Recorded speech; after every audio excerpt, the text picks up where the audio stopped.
Buenas tardes a todos. Estamos en conjunto con Radio Nacional de Uruguay en esta transmisión especial para inaugurar y para que ustedes vean la inauguración entonces en vivo de este memorial de espacio de memoria del Penal de Libertad. Espacio Memorial Penal de Libertad, así se llama. Ya les vamos a contar los detalles. Buenas tardes, Mónica. Hola, buenas tardes, bienvenidos.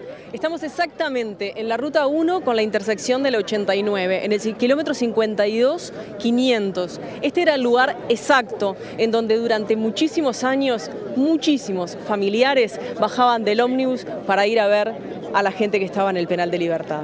Bueno, la presencia de personas acá, bueno, autoridades por supuesto, personas que tienen que ver con este memorial, que ya les vamos a dar los detalles entonces en cuanto a la construcción, es impresionante. Para mí por lo menos era imprevisible, bueno, creer que iba a haber tanta gente en este punto de la ruta para, bueno, justamente homenajear a más de 2.800 presos políticos que pasaron en distintos momentos por el Penal de Libertad, en distintas condiciones también de reclusión, y esta es un espacio de homenaje a este lugar donde justamente decía Mónica, se bajaban los familiares para entonces comenzar el camino hacia el Penal de Libertad, donde se encontraban con sus seres queridos luego de miles de revisaciones, por supuesto. Ya estaremos reconstruyendo también la historia del Penal de Libertad, que antes se llamó en dictadura establecimiento militar de reclusión número 1. Este espacio de memoria entonces es que homenajea a más de 2.800 presos políticos que pasaron por acá. Sin duda esta va a ser una tarde con muchas emociones, una tarde que va a contar con la presencia del presidente de la República, que llegará en pocos minutos más, el doctor Tabaré Vázquez, con la presencia también de muchísimos ministros de Estado, pero por sobre todas las cosas con muchos expresos políticos que estuvieron en el Penal de Libertad y que hoy se abrazan junto a sus familiares para homenajear no solamente a quienes estuvieron recluidos en el penal, sino también, y a lo mejor fundamentalmente, a todas aquellas familias, y no solo familias, a todos aquellos amigos que a lo largo de más de 10 años de pronto eran el único contacto con la realidad exterior que tenían los presos del Penal de Libertad, y que si no fuera por esas familias y por esos amigos, no solamente habrían resistido, sino también habrían podido sobrevivir, porque recordemos que esas familias y esas personas que venían al Penal de Libertad venían cargando bolsas con alimentos, la famosa bolsa que mes a mes llegaba al Penal de Libertad con víveres, con medicación, incluso con cartas muy escuetas muchas veces, muy limitadas, muy cercioradas, pero cartas al fin en donde se les podía pasar una palabra de aliento. Todo eso sucedía acá en el Penal de Libertad. ¿Por qué se eligió, Georgina, esta intersección de la Ruta 1 con la 89? Porque el ómnibus, muchos venían en ómnibus, todos aquellos que no tenían locomoción se tomaban el ómnibus desde Montevideo o de otras partes del interior hasta este lugar, paraba acá y acá bajaba la gente. Y luego empezaba una peregrinación que pasaba por varios controles antes de llegar a encontrarse con sus familiares. Y esos controles no solamente eran aplicados a las personas mayores, sino también a los niños. Ya estaremos entonces en contacto con algún familiar que nos va a reconstruir esa historia. Y ahora, si les parece, vamos a compartir la última investigación o parte de la última investigación que hizo el historiador Álvaro Rico para la Presidencia de la República, para la Universidad de la República, en cuanto a los asesinados políticos en dictadura. Es otra dimensión del problema de la dictadura. Quiero decir, no es el problema de los desaparecidos, es el problema de los asesinados políticos, de las personas que murieron en distintas circunstancias, asesinadas o que fallecieron o perdieron la vida en la cárcel. En el Penal de Libertad, durante el periodo de la dictadura cívico-militar, hubo 30 muertos, asesinados políticos, según esta investigación que vamos a ver.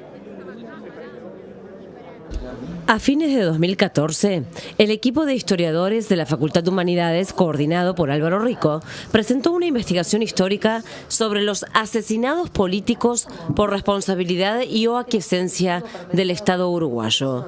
La investigación se extendió desde 1968 a 1985. La investigación incluyó las fichas personales de cada víctima, relato de sus circunstancias de muerte, autopsias, testimonios, antecedentes policiales y y militares. También se investigaron las operaciones represivas a distintas organizaciones, Agrupación de Militantes Socialistas, el Partido Comunista, al Movimiento de Liberación Nacional Tupamaros, MLN, montoneros residentes en Uruguay, Partido Comunista Revolucionario, PCR, Grupos de Acción Unificadora, GAU, Partido por la Victoria del Pueblo, PVP. Álvaro Rico indicó que la investigación sobre los operativos de represión fueron fundamentales para comprender que la causa política fue la central en el genocidio practicado en las dictaduras del Cono Sur y para entender que las víctimas por razones políticas lo fueron en el contexto de estos operativos coordinados y planificados. Según la investigación de los historiadores, se registraron 123 personas asesinadas por razones políticas y por responsabilidad del Estado bajo la dictadura. La mayoría murió en prisión por torturas, enfermedades terminales no tratadas, omisión de asistencia, administración excesiva de psicofármacos o islas y celdas de castigo que buscaban el desequilibrio emocional de las personas y su autoeliminación. Durante la dictadura, en 25 unidades militares utilizadas como centros de reclusión se constataron muertes. Solo en el establecimiento militar de reclusión número 1, esto es, el Penal de Libertad, murieron 30 detenidos. La investigación histórica indica que son prácticamente inexistentes en el período de la dictadura los casos de muertos por enfrentamientos con fuerzas estatales, en acciones armadas, atentados o sabotajes, a pesar de que bajo la dictadura siempre se justificó el carácter incremental de la represión a partir de la permanente amenaza subversiva, según indicaban los comunicados de las fuerzas conjuntas. En el establecimiento militar de reclusión número 1, o el Penal de Libertad, se contaba con la isla, que era el área de celdas de castigo y de incomunicación para los presos políticos. La isla contaba con una sola planta, sin más abertura que la puerta. Tenía 3 sectores, con diferentes tipos de calabozo, sin ventanas, iluminados a través de unos ladrillos de vidrio a la altura del techo. Los calabozos del ala oeste tenían además un enrejado por dentro, con otra puerta que disminuía aún más su tamaño y carecía de zócalo, que en otros calabozos oficiaban de cama. Allí se los aislaba del resto de los reclusos por periodos de 2 semanas, 1 mes o 1 mes y medio. Bueno, ya estamos entonces aquí de nuevo, a la vera de la ruta, en un espacio donde se está inaugurando una marca de la memoria que tiene 15 metros de altura y que vamos a dar los detalles enseguida con los arquitectos, pero antes estamos con el presidente de Crisol, con la Asociación de Expresos Políticos del Uruguay y también expreso político Gastón Grisoni. Muchas gracias por estar acá. No, muchas gracias a ustedes por acompañarnos y permitir esta transmisión en vivo. Bueno, ¿y para usted qué significa cuando usted ve este monumental? Porque es un espacio que tiene su presencia, ¿verdad? Y que, bueno, que el objetivo era ese, que tuviera esa presencia. ¿Qué piensa? ¿Qué siente? Bueno, es un monumento impactante. Nosotros lo promovimos en homenaje a los expresos políticos, con la cabeza puesta fundamentalmente en los que fallecieron en el penal, en los que ya no están, y en homenaje también a los familiares que veníamos. Todos los que estuvimos acá en el penal fuimos víctimas del accionar del terrorismo de Estado, fuimos condenados por tribunales militares sin ninguna garantía, sin ningún respaldo legal, después de pasaje de mucho tiempo, al amparo del estado de guerra interno, civiles, juzgados por tribunales militares, con normas militares, sin ninguna garantía, un despropósito total. ¿Usted cuánto tiempo estuvo acá?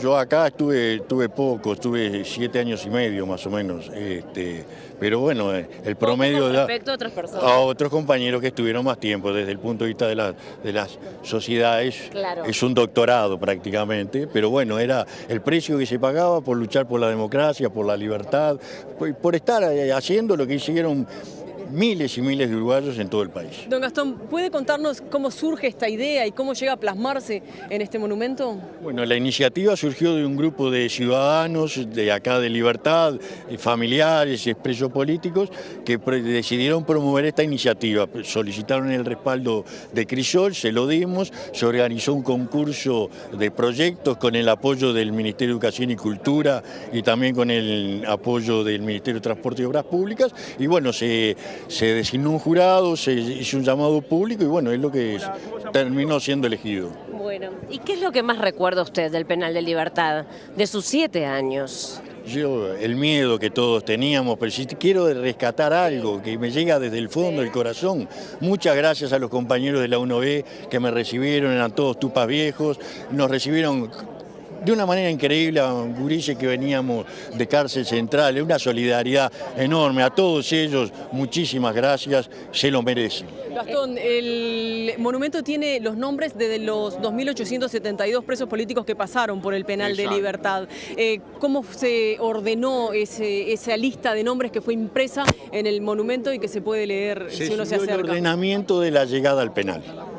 Están en orden correlativo a los números que teníamos en el penal, porque es una manera de facilitar, cada uno sabe con quiénes llegó, entonces más o menos... El uno era Benigno Torres, se llamaba. El Gordo Torres, el 001 que lo inauguró el penal y no tenía mameluco que le entrara. Se falleció esa era la mejor anécdota. Un queridísimo y un gran amigo. Bueno, hay una cosa que se rescata de todos ustedes y es, como usted decía en este momento, bueno, de alguna manera el recuerdo sin dramatizar la situación con todo lo dramática que era. ¿Qué anécdota tiene del penal de Libertad que pueda dejar para todos aquellos que no vivieron esa época, pensando un poco en los jóvenes también, que sí se les está contando lo que ha pasado, pero que de alguna manera a través de las anécdotas que ustedes mismos puedan ir contando es como se van a ir nutriendo de la historia reciente? Yo tengo anécdotas muy largas, no tengo muy breve, muy breve. Nosotros teníamos un bidón que se usaba para calentar agua en forma clandestina y nos lo pasamos de una barraca a la otra y una vez estamos haciendo una torta para festejar los cumpleaños del mes y le pedimos, se acerca un compañero al escopetero y le dice al escopetero, no le pide a los muchachos de al lado que nos pasen el bidón. Bidón es el que se están dando ustedes, hijos de puta. Bueno, muy bien, por lo menos para poner un poco de humor, ¿verdad? Que es la forma que hay para sobrevivir esta parte de la historia del Uruguay. También hay otras anécdotas que las generaron los manuales de disciplina.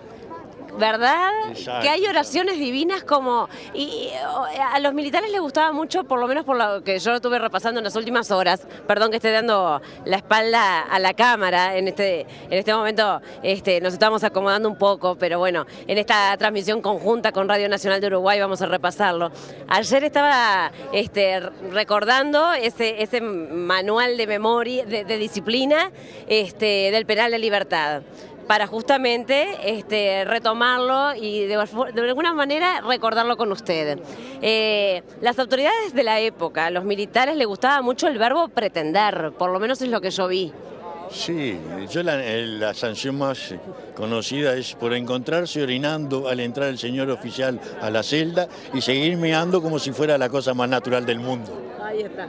O de lo contrario se pueden ir de delitos a lo mejor que podrían ser, amenazas a la guardia, que podrían ser con sanciones serias, pero también sanciones serias era que se pasara el bigote de la comisura de los labios. Por supuesto, ese era el saludo que nosotros teníamos, que ahora está muy extendido a nivel de toda la sociedad, que era la poca saludos que a veces podemos hacer, que era levantar para decir que estábamos bien. Gracias, Gastón, por tu tiempo. Gracias a ustedes, gracias a la Televisión Nacional del Uruguay. Y con Radio Nacional de Uruguay en esta transmisión especial conjunta de este memorial de Penal de Libertad, vamos a recordar ahora en este momento, mientras que empieza el acto y nos estamos acomodando, porque además estamos en vivo y por supuesto que ustedes nos van a comprender, con Mónica de León vamos a reconstruir un poquito cómo se construyó justamente este memorial. Bueno, esto surge a partir de un llamado a concurso. ¿Y cuál es el interés que despiertan ustedes presentarse a este concurso, precisamente? Bueno, el interés es la implicación nuestra con esta historia, ¿no? La que se enteró del concurso fue Raquel, ella fue la que me contó del concurso, y cuando me contó eso me dijo, te llamé, creo que deberíamos presentarnos juntos porque nosotros nos conocimos acá. Y efectivamente, hay una anécdota interesante de ustedes dos acá cuando eran chicos, ¿verdad? Claro. ¿Cuál es esa anécdota, arquitecto? Para empezar, yo no era tan chico, yo ya era un joven y ella era una niña. Lo que yo puedo decir es que cuando yo venía a ver a mi padre me impresionaba mucho una señora que venía con sus 4 hijos, con las bolsas que todos traían para los presos, y siempre me impresionaba por eso, por esa fuerza, por esa señora como luchadora, ¿no? Y era la mamá de Raquel. Y uno de los 4 hijos era Raquel. Era una niña que era Raquel, con la que luego me reencontré en la Facultad de Arquitectura, y bueno, ahí, digamos, atamos digamos, cabos y resulta que nos habíamos conocido. Raquel, ¿y cómo llega a la inspiración para poder crear esta obra? Claro, en realidad lo primero que hicimos fue tratar de recordar, ¿no? Y dentro de ese recuerdo sí con una premisa que la tuvimos desde el principio, que era nunca reproducir, digamos, ni la nostalgia, ni el dolor, ni ninguno de aquellos elementos que pudieran ser angustiantes, sino tratar de hacer algo nuevo de esos recuerdos. Lo buscamos esto como una oportunidad de darle otra vuelta a la memoria y proyectarlo hacia el futuro, pensando en los hijos de cada uno de nosotros, de nuestras generaciones, y decir, bueno, construir memoria también es saber las cosas que han pasado, pero para que den un aire, para que se construya algo hacia adelante, ¿no? Y bueno, y a partir de eso, bueno, la puerta evidentemente tiene todo un significado y siempre lo pensamos como empezar a andar un camino, ¿no? O sea, como el camino de la libertad, como algo que hay que transitar día a día y que la puerta nos muestra el umbral y a partir de eso seguir adelante. ¿Qué recordás de ese camino cuando vos lo hacías con tu madre y tus 3 hermanos? Sí. Los recuerdos básicamente son eso que hablábamos de ese viento frío y sobre todo el largo camino, el silencio, los pasos y de alguna manera, o sea, todas esas familias que silenciosamente y de una mirada cómplice también y solidaria transitábamos para acercarnos a nuestras familias y bueno, algo que se repetía continuamente y decíamos, bueno, andar ese camino también nos hizo encontrarnos en la mirada de los otros, que creo que también es algo muy importante, y reconocer otras señales que no eran las de la palabra, que la teníamos más bien prohibida, ¿no? ¿Y ese hormigón de este memorial es resistencia? Es resistencia, además de lo práctico, de que el hormigón es adecuado para un objeto de este tamaño y transmite resistencia, transmite rotundidad, transmite permanencia, digamos una resistencia a los vientos, algo que se eleva en la desolación.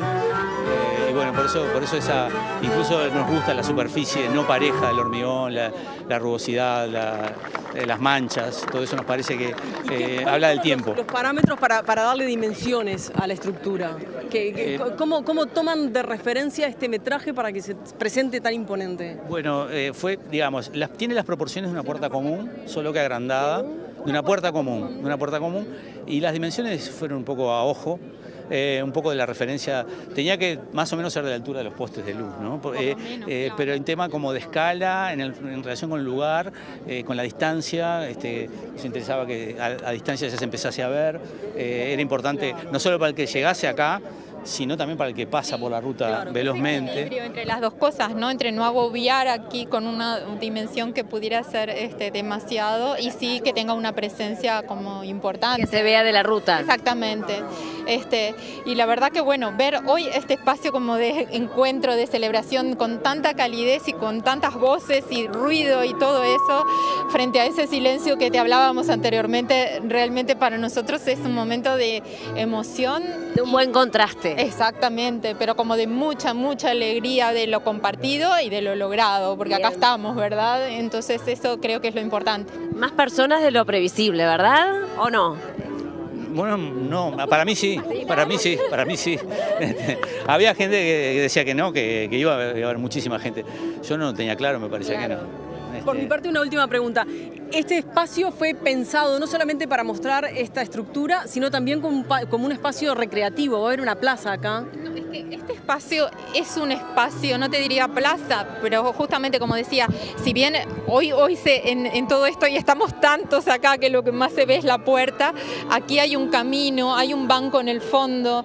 La idea es, y a su vez tiene unos elementos que son los que se han utilizado en el proyecto Memoria de la Resistencia como marcas de la memoria, y que queríamos que se una entonces a todas las historias que están en Montevideo en particular como un sistema ecosistema de sitios y por lo tanto que sea un lugar de encuentro siempre, de reflexión, de distintas actividades vinculadas a todo lo que estamos hablando y a construir. De sentarse a pensar, porque todos los lugares, todos los sitios de la memoria tienen ese fin, por lo menos la estructura en hormigón que hay puesta permite que uno pueda sentarse y pensar. Sí. Ustedes lo respetaron. Lo respetamos a eso en un banco único porque acá siempre pensamos que todo tenía que ser en colectivo, digamos, entonces por eso tiene un banco súper largo en el que nos sentemos junto a otros a pensar entre todos, ¿no? Además, cualquier persona que vaya por cualquier país del mundo, todas las personas en todos los países, de alguna manera en algún espacio, instalan un espacio de memoria justamente, Claro, ¿verdad? por La eso. memoria para cualquier persona en el planeta es como esencial. Es un espacio de representación, de identidad, exactamente. La memoria es algo que nos reconstruye como sociedad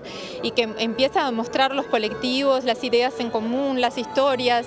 Y creo que justamente tener espacios de identidad, esta cantidad de gente muestra las ganas que tenían de encontrarse en algo que dijeran esto es nuestro, ¿verdad? La necesidad de memoria. Eso mismo. Gracias a ambos por habernos detallado cómo llegaron a la construcción de este memorial. Bueno, muchísimas gracias. Bueno, gracias a todos. Y vamos a seguir en esta transmisión en vivo y en conjunto con Radio Nacional de Uruguay, porque tenemos un entrevistado muy especial que se le ocurrió, por lo menos para mí, una de las ideas más creativas con las que me he encontrado en esta cantidad de anécdotas que la gente a lo mejor vierte de la dictadura, que son muchas, pero la suya, obviamente que además ya está documentada, ya muchas veces se ha contado, pero hay muchas generaciones nuevas, como decía Mónica hace un ratito, que estamos acá para relatarle a los jóvenes lo que pasó, a las otras generaciones, a las que a lo mejor no saben cuándo fue el golpe de Estado, con rapidez, ¿verdad? Tiscornia, Jorge, muchas gracias por estar. Bueno, es un gusto, es un gusto. Me alegro que estén esa idea acá. creativa que cuenta Georgina que usted hizo, cuéntenos. Bueno, supongo que deben ser los almanaques. Los almanaques, O sea, exacto. generar almanaques desde el primer día de estar en la cárcel hasta el último, o sea, desde el 22 de enero de 1973 hasta el 10 de marzo de 1985.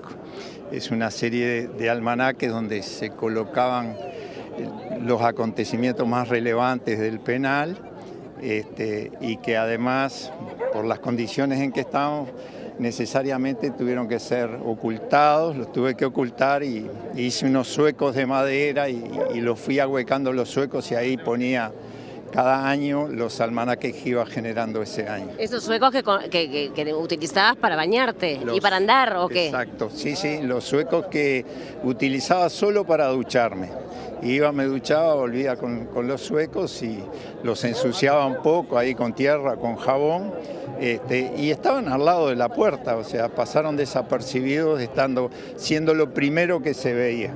Era lindo burlar la guardia, ¿no? Con algo que a lo mejor uno escondía.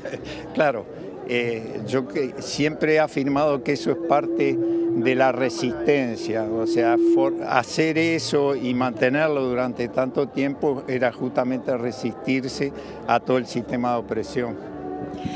Cuéntenos cómo logró ir sacando esos almanaques, cómo iban pasando, o lo juntó todos, era imposible. No, los almanaques estuvieron primero en uno los zuecos, luego en el otro, y el 10 de marzo, cuando salimos, el 10 de marzo del 85, lo llevé conmigo. ¿Se llevó todos los almanaques juntos? Sí, claro. Esa sí, fue sí. Su gran hazaña, su gran conquista, o sea, llevarse Bueno, toda no sé si es una hazaña. Historia. Era una necesidad, digamos. Era una poder necesidad. llevarse algo así, era difícil esconderlo por lo menos. Bueno, sí, era difícil y sobre todo lo importante ahí era buscar un lugar donde uno los pudiera esconder y que no fuera en la celda, porque había 500 celdas y cada uno generaba un lugar donde esconder las cosas y descubierta una se descubrían todas las demás. Entonces tener en algo que uno se lo podía llevar en su momento y trasladarlo cuando lo llevaban a la isla, uno agarraba los zuecos y lo llevaba a la isla. Entonces eso fue el punto crítico que hizo que los almanaques sobrevivieran tanto tiempo. Tiscornia, cuando empezábamos esta transmisión contábamos que este era de pronto un homenaje o un reconocimiento no solamente a quienes estuvieron en el Penal de Libertad, sino también a todas esas familias y a todos esos amigos que durante tantos años, mes a mes, iban a visitarlos. ¿Qué significaba para ustedes recibir la bolsa con los alimentos y recibir esa visita de parte de un familiar o de un amigo cercano? Bueno, mirá, yo te voy a acotar, además de todos los familiares, yo siempre lo he dicho, que las que hicieron que resistiéramos fueron las mujeres, las compañeras, las madres, las hermanas. Eso fue lo que hizo fundamentalmente la visita permanente cada quincena. Respecto a lo que tú decís, bueno, recibíamos primero la noticia de que nos habían dejado el paquete una vez al mes y a veces un día o 2 días después nos lo entregaban. Y claro, sí, el paquete siempre tenía un vínculo muy especial con la familia. ¿Qué traía ese paquete? Bueno, ese paquete podía traer algo para hacer manualidades, o sea, un cartón, algo de tela o un poco de cuero, lo que fuera necesario de acuerdo a las manualidades que nosotros estuviéramos haciendo, y comida que no pasaba de cocoa, galleta, hierba, un poco de azúcar. Todo en bolsas de nylon transparente, sí, y desintegrado. Y pesado, sí, pesado. Exactamente. El 10 de marzo, cuando usted entonces salió, fue un domingo que hubo una gran movilización aquí en el Penal de Libertad, bueno, en las afueras, por supuesto. Sí, claro. En este mismo lugar, ¿cómo no lo voy a recordar? Yo creo que todos los que estuvimos acá. Por supuesto que sí que recuerdo ese día, pero lo que quise decirle fue en el momento ese, porque quería ir a la pregunta de cómo encontró este lugar, que era aquel lugar en donde usted llegó, porque era lo primero que veía, ¿no? Mira, ahora cuando venía caminando, yo dejé el auto ahí en el retorno, caminé, yo qué sé, 500 metros. Cuando venía caminando y veía los autos puestos ahí, me acordaba de ese día, de ese domingo. ¿Por qué? Porque nosotros, por lo menos en el segundo piso, nunca pensábamos que nos íbamos a ir un domingo. ¿Por qué? Porque en el domingo en el penal, en los 13 años, nunca pasaba nada. Era algo que estaba muy cerrado, no entraba nadie, no salía nadie. Era todo excepcional los domingos. O sea que pasado el sábado, que nosotros estábamos esperando la liberación, dijimos, bueno, será el lunes. Y el domingo, apenas nos levantamos, empezamos a ver un auto que paraba en la ruta, cosa que era muy extraña porque en general los hacían circular. Y después otro, y después otro. En determinado momento cuando ya había unos cuantos autos dijimos vinieron los camiones, que era el dicho que teníamos en el segundo, que nos íbamos a ir. Ninguno tenía la expectativa de irse cuando cumpliera la pena. La expectativa que teníamos era que el pueblo viniera a buscarnos e hiciera por nosotros lo que realmente hizo, lograr la amnistía y que no fuéramos ese domingo. Así que una gran movilización y por supuesto que es un día para el recuerdo y demasiado. Sin duda, sí, sin duda, es una marca. Ahora usted recordaba, por último le pregunto, Tiscornia, las manualidades que hacían. Algunas manualidades estaban censuradas, por ejemplo, bordar ya no una hoz y un martillo o una paloma, o 2 palomas, sino que estaba censurado un mosquito. Un mosquito, una rosa, la rosa sangrante, la mujer embarazada, la mujer y el niño, el Quijote, Sancho Panza, una infinidad de objetos y sobre todo de repente algunos que se repetían. O sea, si nosotros llegábamos a hacer 3 o 4 veces con el mismo dibujo, porque no todos dibujaban bien y el dibujo se pasaba uno al otro, el mismo objeto, ya ese objeto era para censurarse. Y bueno, y cada uno después especulaba sobre por qué cada una de las cosas había sido censurada. Es que justamente, por lo menos yo tengo una anécdota directa de un expreso político que en la formación, cuando tenía que mantener silencio y también era cuestión de disciplina y sancionatoria, obviamente no mantenerlo, sin embargo no lo mantuve y preguntó por qué el mosquito es subversivo. Obviamente tuvo su razón, no sé si sanción al fin, pero bueno, por qué al fin era subversivo nadie sabía. Bueno, yo puedo llegar a una conclusión y es que el MLN tuvo en su momento una operación que se llamó Mosquito, que era molestar en muchos lados con pequeñas cositas. La palabra, más que nada, más que el insecto. Claro, sí, sin duda. Gracias, Ticornia, por su tiempo y por habernos compartido su corazón y su recuerdo. Muchas gracias. Gracias.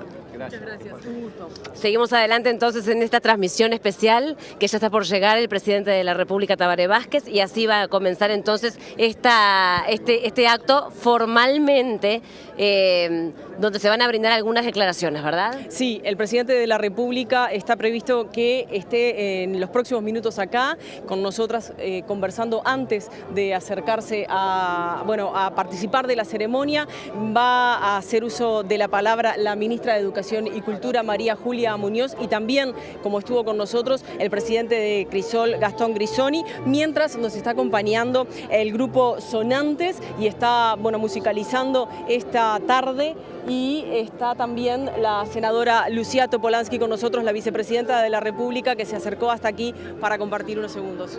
Gracias, Lucía, por estar acá en esta transmisión en vivo de Televisión Nacional y Radio Nacional de Uruguay. En conjunto estamos entonces para brindarle su palabra a la radio y a la televisión del Uruguay, en los medios públicos juntos. Díganos qué representa usted este momento.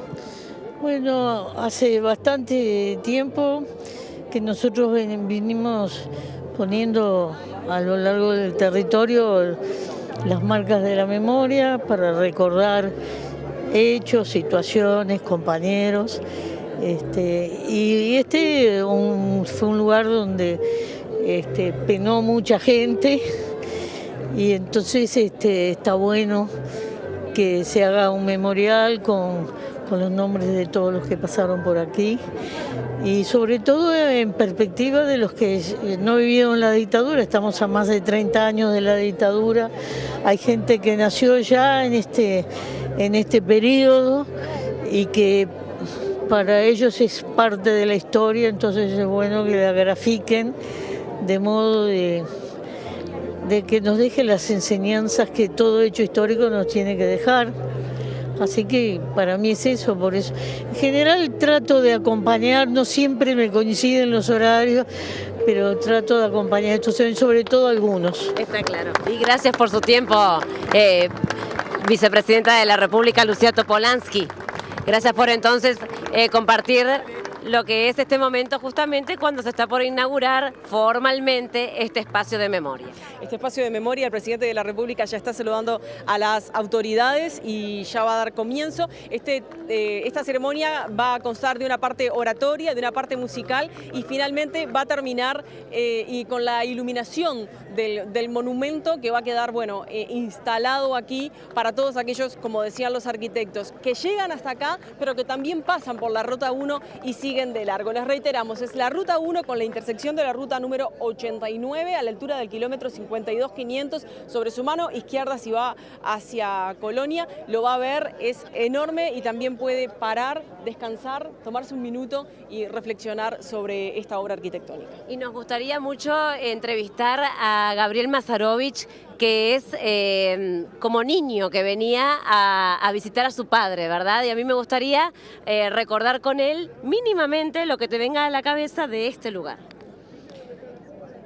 Acá nos bajábamos del ómnibus, que era el ómnibus de Cita, que era la única empresa autorizada a entrar al penal, que dicho sea de paso era porque nos vigilaban en el ómnibus, además, a toda la familia y los hijos, y caminábamos casi 2 kilómetros que tiene hasta adentro, con lluvia, con sol. Yo vine 9 años a ver a mi padre y 6 años a ver a mi tío. Este no fue el único lugar donde hubo presos, hay 40 lugares en los 19 departamentos, hasta hospitales, 2 sindicatos y hasta un barco pusieron para tener presos. Claro, clandestinos y públicos, ¿no? Que hubo de todo. ¿A qué hora bajabas del ómnibus acá? Muy tempranito de la mañana. Nosotros tomábamos el ómnibus a las 5 y pico de la mañana. La de Cita estaba en Avenida Libertador y Mercedes, y veníamos muy tempranito de la mañana. Caminábamos los 2 kilómetros y después venía la revisación. Que la revisación, el hostigamiento principal era para los que estaban adentro, ¿no? Ni hablar. Fue un centro de exterminio esto. pero con los familiares era un ensañamiento espantoso, o sea, desnudaban a los bebés con 2 grados bajo cero para ver si no le pasábamos armas o mensajes en los pañales. Te manoseaban en la revisación, sobre todo a las gurisas, para provocarte a ver si reaccionabas y te dejaban sin visita. Recuerdo que suspendieron la visita de compañeras de muchachitas que por vestimenta indecente, porque se habían puesto lindas para ver al papá. Nosotros hacíamos el paquete se podía hacer una vez por mes y costaba mucho porque teníamos muchos problemas económicos la mayoría y juntábamos para las familias que no tenían y veníamos acá y nos saltaban arriba de los paquetes mirándonos y nos rompían toda la galleta que llegaba hecho polvo y el dulce membrillo hecho una pasta, todo para generar provocaciones que te suspendieran las visitas. Adentro era complicado porque las visitas eran con un teléfono y un vidrio, vos no podías tocar a tu viejo, y cuando tenía visita especial de niño eran en un jardín que queda atrás, con perros y con milicos armados. Y cuando te dejaban darle un beso al final de la media hora era un cuadradito en el vidrio a esta altura y tenías 2 policías de inteligencia al lado que medían si el beso era demasiado intenso y te llegaban a suspender hasta 2 meses la visita. Entonces fue una cuestión de hostigamiento permanente, durísimo, y venir este día y estar acá con todos, con los que estuvimos y los que no, es como una manera de linda porque fue mucha resistencia, con mucha ternura, con mucho amor.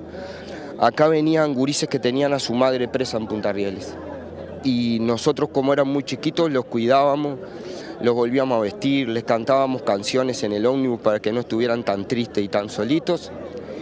Y al lado de lo que hicieron los demás no fue nada, pero fue una manera, éramos muy chicos, de resistir a partir de la ternura. Y creo que no puede ser un día de tristeza a pesar de que uno se emociona mucho, porque tiene que ser un día de alegría, de reafirmación democrática y de que quienes hicieron todo para destruir gente no pudieron. ¿Tu padre cuánto tiempo estuvo acá? 9 años.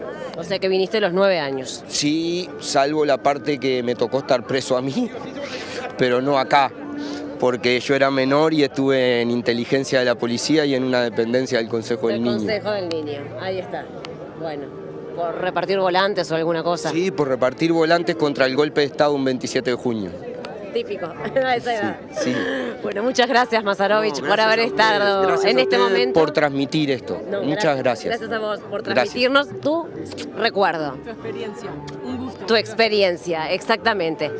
Tenemos muchas personas para entrevistar y para recapitular lo que es este espacio de memoria del Penal de Libertad, que para eso está, ¿verdad? Para reflexionar, pero como decía la arquitecta, en conjunto con la sociedad y con los vecinos de la localidad de la ciudad de Libertad, incluyendo no solamente el espacio de memoria, sino, por ejemplo, un juego que ahora no se ve porque hay una cantidad de gente enorme, pero hay juegos para niños, para que la gente se pregunte ¿qué es eso? Y bueno, por lo menos que haya una historia y una referencia.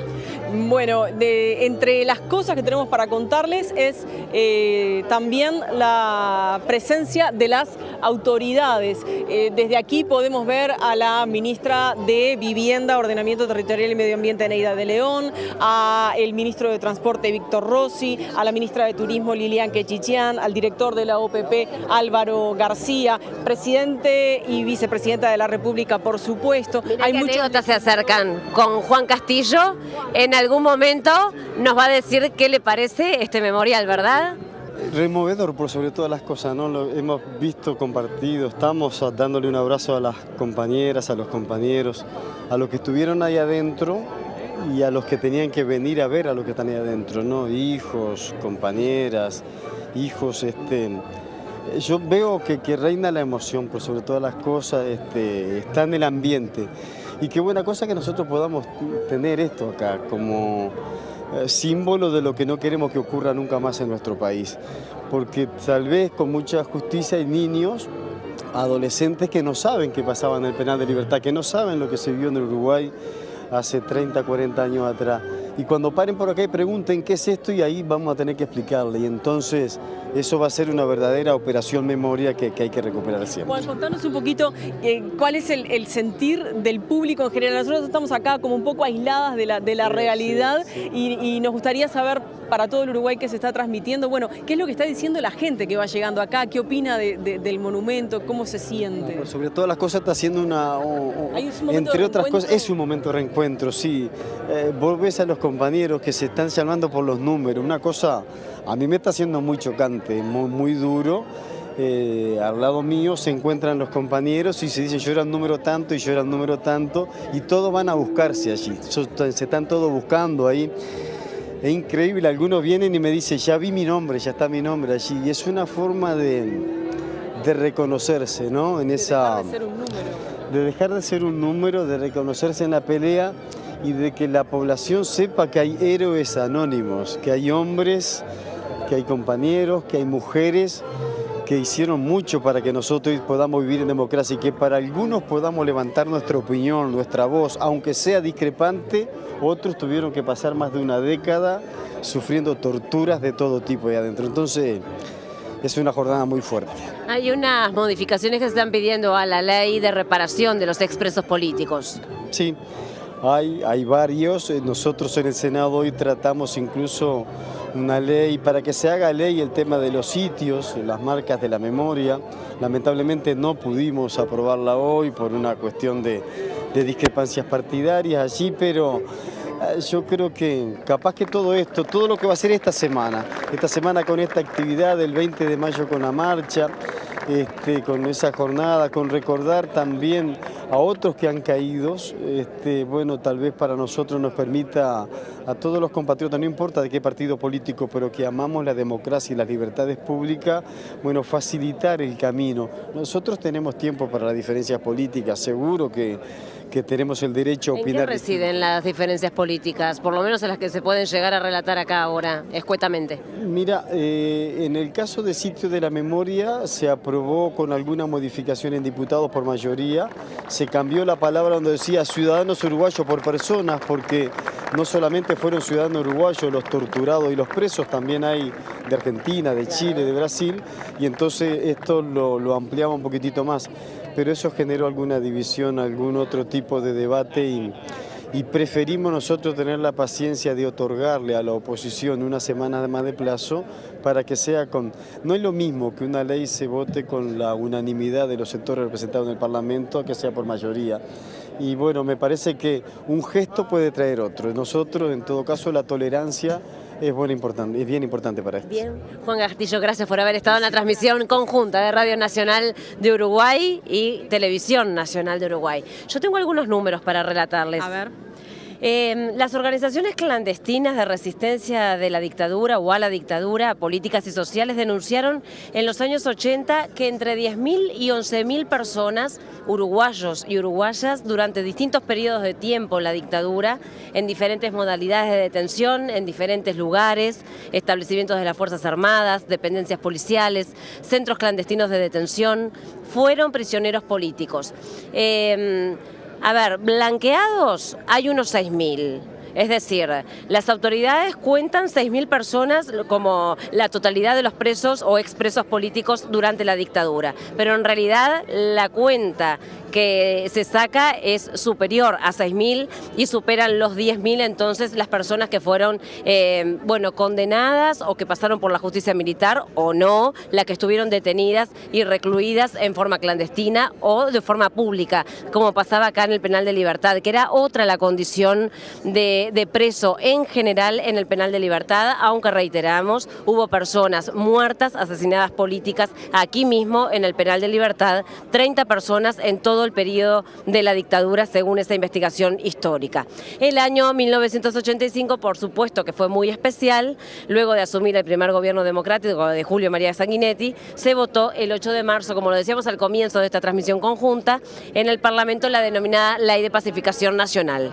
Y allí se estableció estableció la liberación de los presos políticos. Y el último preso político salió el 14 de marzo desde Jefatura de Policía de Montevideo, ya desde allí entonces liberados los 47 presos políticos, los últimos que quedaban en el Penal de Libertad y en otros establecimientos carcelarios. 47 fueron los últimos ese 14 de marzo de 1985. Vamos a dar paso al comienzo entonces de esta ceremonia y nos reencontramos al final. Reconocimiento y reparación de la Comisión Espacio Memorial Penal de Libertad, de la Asociación de Expresos y Presas Políticas del Uruguay, Crisol, representantes de organizaciones vinculadas a los derechos humanos, Intendente de San José, José Luis Falero, medios de comunicación, amigos que hoy nos acompañan. Sean todos muy bienvenidos a este encuentro, este múltiple encuentro de reconocimiento y reparación a las víctimas de la actuación ilegítima del Estado en el marco de lo dispuesto por los artículos 7 y 8 de la Ley 18.596 y en recuerdo de los presos políticos recluidos en dicho establecimiento desde el año 1972 hasta el año 1985.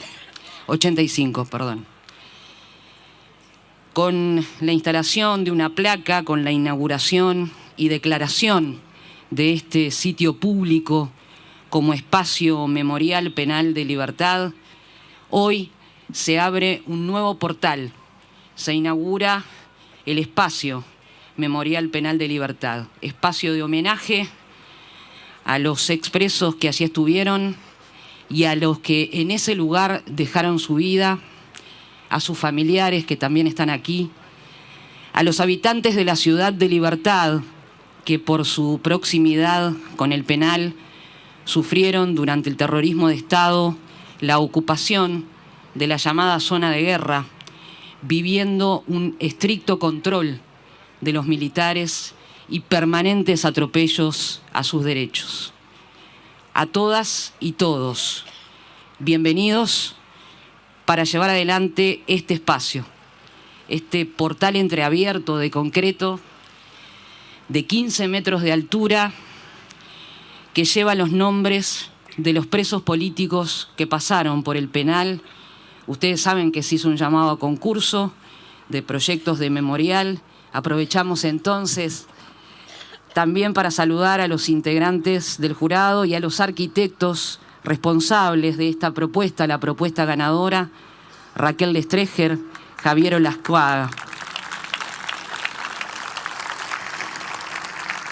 Agradecer la presencia también de la exministra de Educación y Cultura y exministra de Defensa Nacional, Azucena Berruti, que se encuentra con nosotros aquí.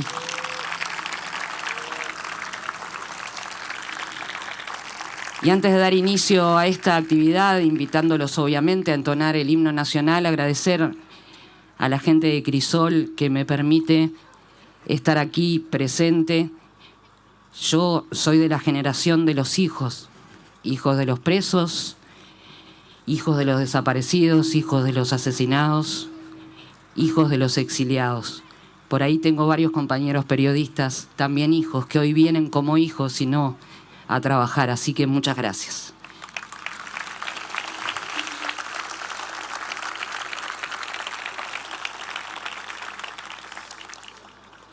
Ahora sí vamos a entonar las estrofas del himno nacional y decirles que estará a cargo de la banda del Gobierno Departamental de San José.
la ministra de Educación y Cultura, la doctora María Julia Muñoz, también como representante de la Comisión Especial de la Ley 18.596, que nos acompañe para iniciar la oratoria de esta inauguración.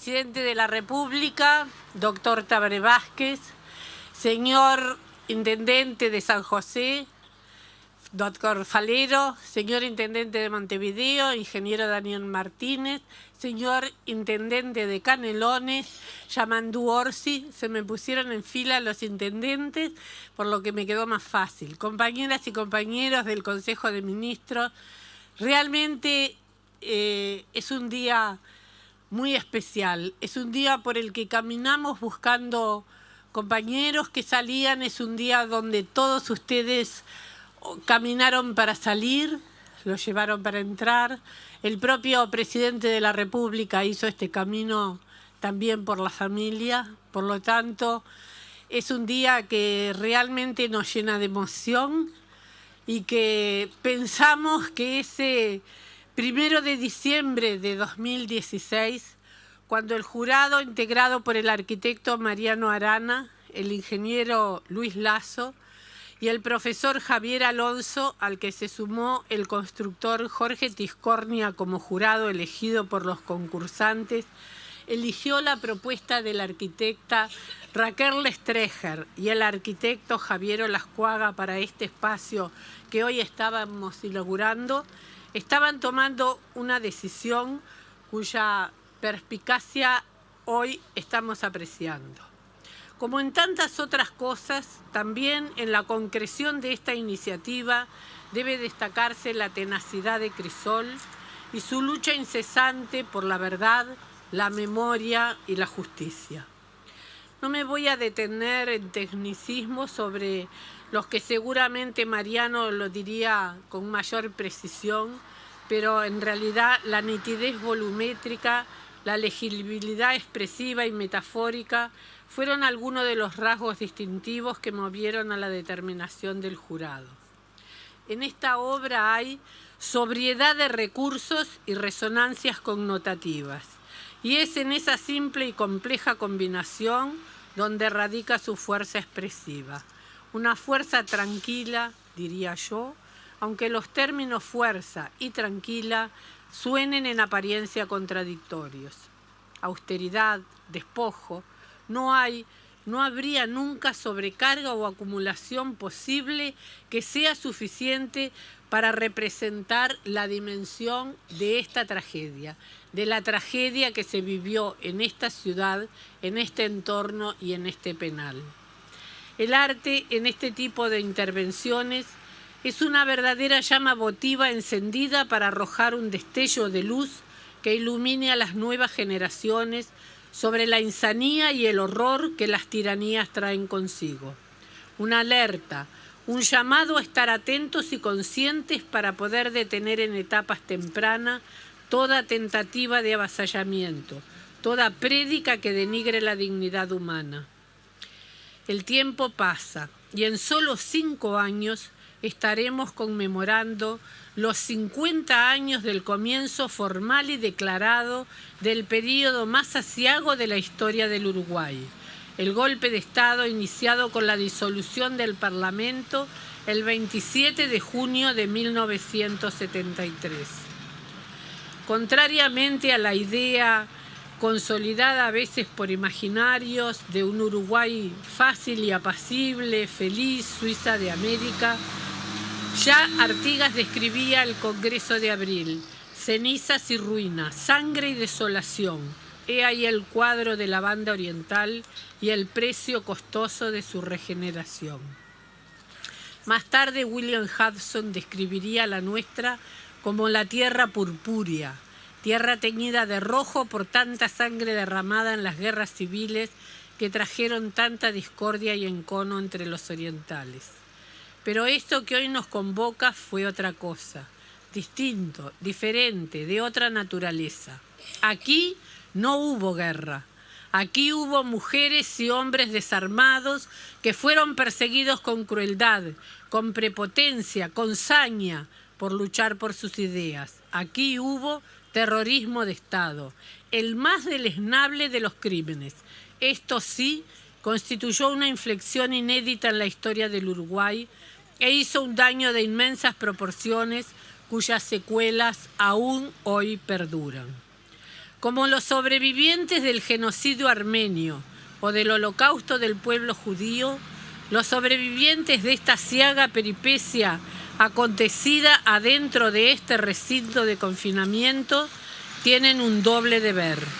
El primero es el de levantarse y andar, seguir adelante con sus vidas, vivirlas buscando toda la felicidad que les sea posible alcanzar. Y el segundo, dar testimonio, recordar, trabajar sobre la memoria, transmitir un legado a las generaciones venideras sobre el valor de la paz, de la libertad, de la intangibilidad de los derechos humanos y el rechazo a toda forma de violencia, odio o discriminación. Porque si bien es muy cierto que la vida sigue su curso, que después de las grandes tragedias hay también sabiduría en poder encontrar el lado luminoso del mundo, aún en las guerras o en los campos de concentración, aparece siempre un abrazo, una sonrisa, un pequeño trozo de pan compartido, un gesto de dignidad que nos reconcilia con nuestra condición humana, tan hackeada y puesta en cuestión con excesiva frecuencia. Y es también cierto que luego es necesario el equilibrio, la armonía y la búsqueda de la felicidad. Para vivir, para seguir adelante e intentar reconstruir una vida después del infierno, no se puede tener siempre presente a toda hora y en todo momento el horror vivido. Pero el otro extremo, el extremo del olvido, es condenable y peligroso. Condenable porque solo permite edificar una vida banal, una felicidad falsa, frívola. Peligrosa porque las amenazas de retorno del racismo, la xenofobia, los fundamentalismos e integrismos, la intolerancia, siempre están al acecho y no hay otro antídoto que la memoria y una firme convicción puesta en el valor superior de los derechos humanos como un sagrado intangible para evitar su concreción. Se ha hablado mucho, no solo en Uruguay, sino en el mundo entero, sobre los abusos de la memoria y los abusos del olvido. A veces nosotros creemos que este debate es solo local, pero no, estos debates atraviesan el mundo. Europa lo procesó luego de los fascismos y los genocidios, también Sudáfrica luego del abominable apartheid.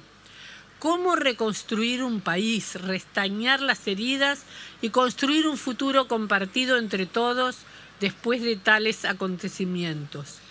¿En qué punto del continuo que va entre la nación es el olvido de Renan y quien olvida su pasado está condenado a repetirlo de Santayana, se debe ubicar la posición justa y armónica que permite una vida saludable para las personas y las comunidades?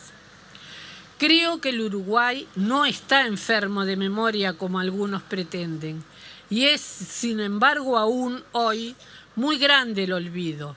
Pese a los avances en esta materia registrados a partir de marzo del 2005, que se iniciaron con un gesto de inusual contundencia. Nuestro primer gobierno, presidido por el doctor Tabaré Vázquez, nombraba por primera vez a una mujer al frente de un Ministerio de Defensa. Y esta mujer era además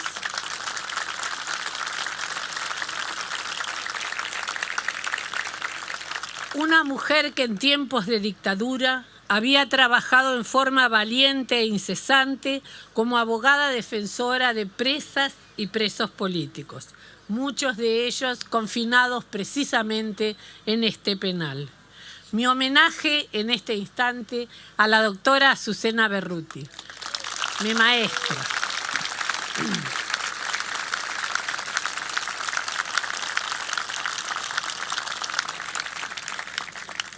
mi maestra. Conozco en forma personal el testimonio de muchos presos políticos y sé lo que significó y significa para ellos el nombre de Azucena Berruti. Es por eso que hoy podemos decir que tenemos 46 placas de memoria ubicadas en casi todos los departamentos del país. Sitios de memorial como el de mártires estudiantiles en el callejón de la universidad, maestros y profesores víctimas de la dictadura en la Plaza de los Recuerdos de Salto, la plazoleta de Bella Unión en Artigas y que conjuga todos los anteriores. Los memoriales son ciertamente espacios que invitan a la reflexión y al recogimiento. Un respeto hondo y evidente porque en general despiertan como una reacción fisiológica del visitante que se impone un silencio sacro, aunque laico sea el espacio. En paz, con serenidad, se piensa, se siente, se cree, se recuerda, se evoca, se reafirma y se sueña. Quiero quedarme con esta última palabra, se sueña, indisolublemente ligada al recuerdo, porque somos historia y futuro. Es lo que nos distingue como especie, la quinta esencia de la condición humana. Como nos recuerda este memorial, se puede ser tan fuerte y tan débil, tan prepotente y tan vulnerable. Gianni Moretti, el entrañable director de cine italiano, muy comprometido social y políticamente en su arte satírico y emotivo, encuentra para su película Mia Madre, dedicada a su madre a poco tiempo de su muerte, el mejor de los cierres, un cierre entrañable. La anciana, una profesora que había consagrado su vida entera a la educación, como apuesta para sacar adelante a muchachas y muchachos de barriadas populares, cuyas vidas serían vidas desperdiciadas, sin las oportunidades liberadoras que la educación confiere, responde en forma escueta a su hija que le pregunta: ¿en qué piensas?, al observarla ensimismada casi en el final de sus horas. En mañana, responde la anciana, en mañana. Siempre, aunque estemos recordando el ayer, tenemos el deber, la obligación moral de pensar en mañana. Esto es también lo más importante que este memorial, que todo memorial tiene para decirnos. Pensar en mañana consolidando lo que no queremos repetir. Muchas gracias.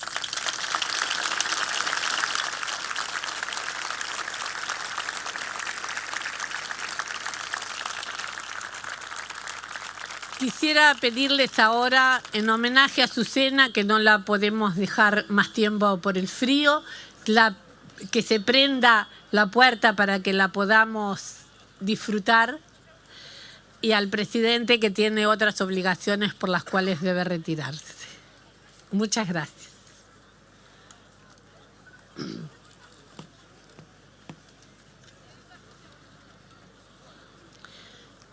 Lestreger, el trabajo que me dio tu apellido no se prende. No. Lestreger.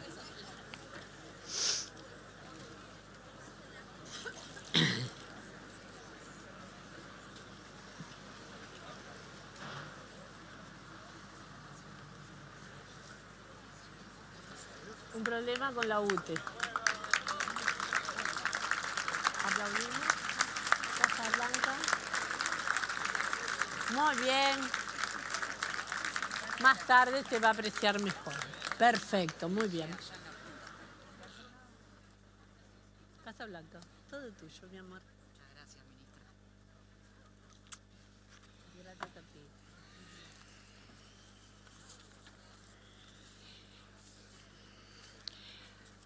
Agradecemos la presencia del señor presidente de la República y de la doctora Azucena Berruti, ex ministra de Defensa, que se van a retirar ahora, y vamos a seguir con este homenaje.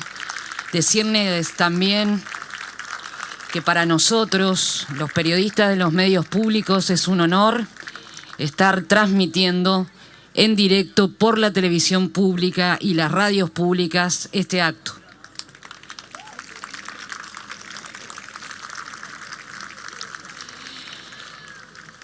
Mientras se retira el presidente y Azucena, voy a compartir algunas de las adhesiones. Compañeros integrantes de la Comisión Especial de la Ley 18.596, lamento profundamente no poder acompañarlos en este evento tan importante como política de reparación, así como contribución a la construcción de la verdad histórica en la memoria colectiva de todos los uruguayos. Llegue a ustedes, no obstante, un emotivo abrazo y mi reconocimiento solidario al espacio Memorial Penal de Libertad. Afectuosamente, ingeniero agrónomo Óscar Terzagui, intendente de Río Negro.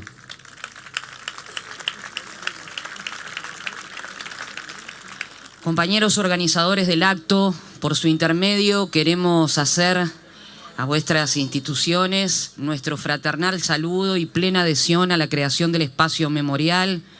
Por verdad y justicia debemos mantener la memoria en homenaje a los compañeros que lucharon contra el terrorismo de Estado, por el movimiento de Educadores por la Paz del Uruguay, profesor Julio Arredondo, maestra Natalie Latorre, maestro Víctor Brindisi y demás integrantes. Buenos Aires, 15 de mayo de 2018, Crisol, Asociación de Expresos y Presas Políticas del Uruguay, Grupos de Ciudadanos de Libertad, Ministerio de Educación y Cultura, Ministerio de Transporte y Obras Públicas. Casa Citarrosa, organización que integran ciudadanos uruguayos radicados en Argentina, adhieren al acto de inauguración del memorial que homenajea a los miles de ciudadanos que fueron recluidos en el Penal de Libertad durante la dictadura, a quienes fallecieron en el establecimiento y muy especialmente a los familiares que también fueron víctimas del terrorismo de Estado y concurrían a las visitas. Gracias a todos los que hicieron posible este memorial. Cristina Citarrosa, presidenta.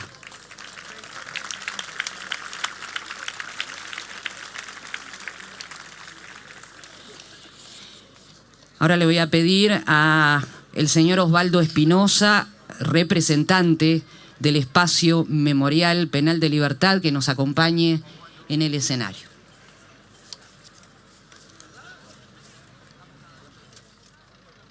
Gracias por la presentación. Por favor.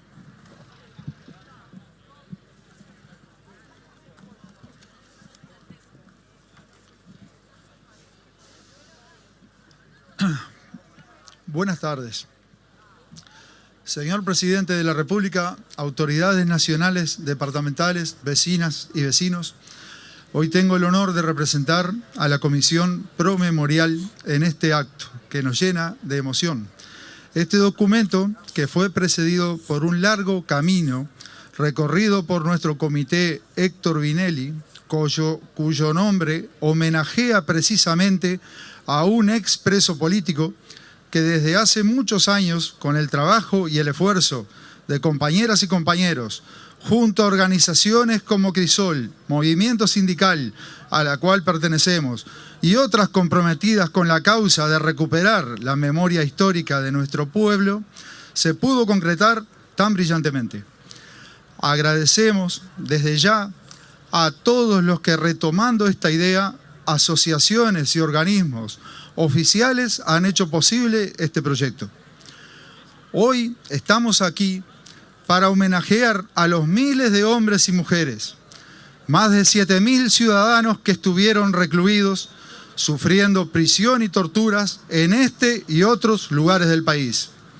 A sus familiares que bajaban aquí enfrente, formando largas filas, luchando contra el viento, la humedad, la lluvia, intenso frío o intenso calor, para llegar con niños, a menudo pequeños y pesados paquetes, a visitar infaltablemente a sus familiares.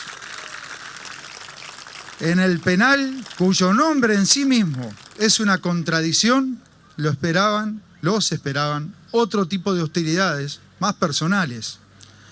Los militares se ensañaron también con los familiares, quienes frecuentemente estaban bajo vigilancia constante, no pudiendo ser empleados públicos siendo hostigados, destituidos de sus trabajos y hasta con los hijos de presos, a lo que no se les permitía ser abanderados en las escuelas. Este monumento es también un homenaje a las fuerzas democráticas que resistieron con esperanza y con fe, permitiendo la unidad de voluntades que en distintas instancias de lucha, como el plebiscito de la 80, el 1 de mayo de 1983, el histórico acto del Obelisco, reclamaron democracia y libertad hasta lograr la amnistía que permitió que las puertas del penal se abrieran el 10 de marzo de 1985. Por decreto del 15 de agosto de 1972, se dispuso que la colonia educativa de trabajo ubicada en Libertad, San José, sirviera de local de reclusión de los imputados, procesados y condenados por actividades subversivas. El Comando General del Ejército tomó a su cargo la ocupación del lugar. Los presos que llegaban habían sido condenados a largas penas, sin ninguna garantía, por tribunales, jueces y abogados militares desde ese mismo año. Porque la detención masiva de personas y su encierro prolongado constituyó la principal estrategia represiva aplicada por la dictadura uruguaya, según la investigación histórica de la Universidad de la República. La situación en este y otros cuarteles, penales y centros clandestinos de reclusión, hizo que muchos compañeros perdieran la vida y que otros, aún hoy, arrastren terribles secuelas. En este lugar, como en la Alemania nazi, también se hicieron experimentos con drogas con algunos presos políticos. Por este penal pasaron 2.872 presos de todo el país entre 1972 y 1985. Muchas de esas familias llegaban desde lejos y pasaban por la ciudad de Libertad. Esta ciudad fue permanentemente controlada y hostigada por el ejército, en tanto era considerada zona de guerra. La llegada permanente de los guardias militares que rotaban todos los meses alteraba la vida del pueblo.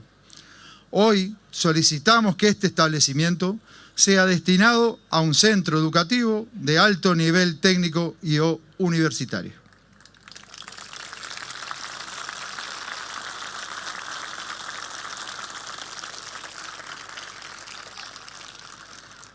Queremos dejar un especial homenaje a los que murieron en las cárceles y a los desaparecidos.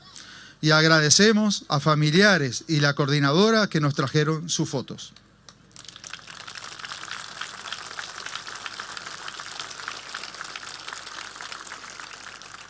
Estaremos acompañando la marcha del 20 de mayo e invitamos a todos los presentes a participar junto a los familiares. Hoy cobra particular importancia manifestarnos, porque la justicia está paralizada por una Suprema Corte de Justicia que no reconoce los crímenes de lesa humanidad.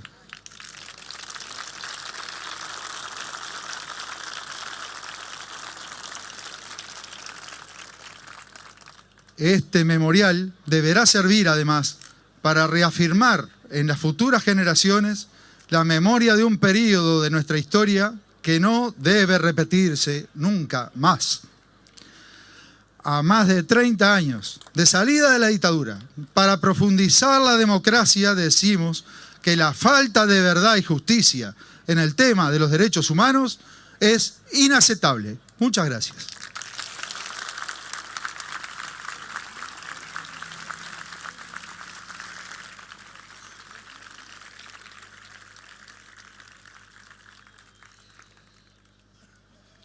Y recién Osvaldo Espinosa hablaba de aquellos que murieron.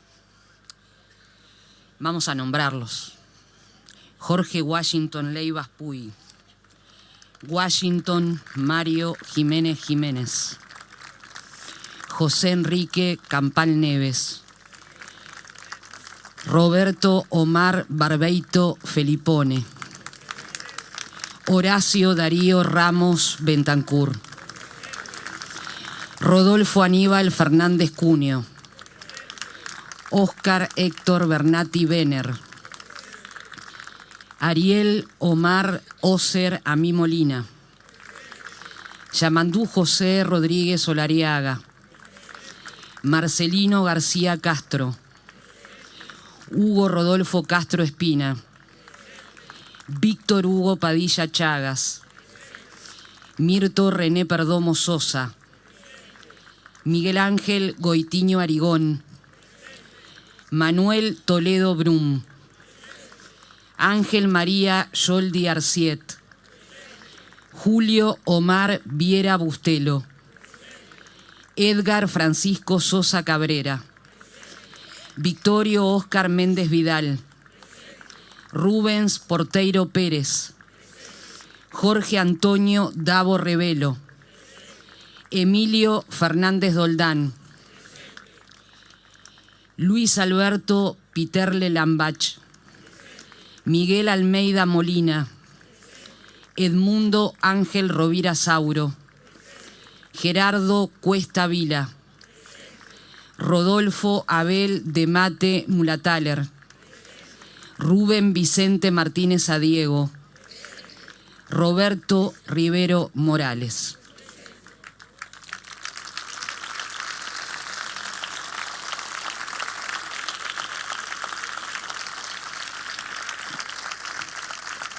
Le vamos a pedir si se puede acercar al presidente de la Asociación de Expresos y Expresas Políticas, Crisol, a Gastón Grisoni, mientras también leemos algunas otras adhesiones que han ido llegando. París, 15 de mayo de 2018. Hace 46 años se inauguró muy cerca de aquí un triste y célebre lugar de detención conocido como Penal de Libertad, debido a su cercanía con la ciudad que lleva su nombre, pero que en realidad fue el establecimiento militar de reclusión número 1.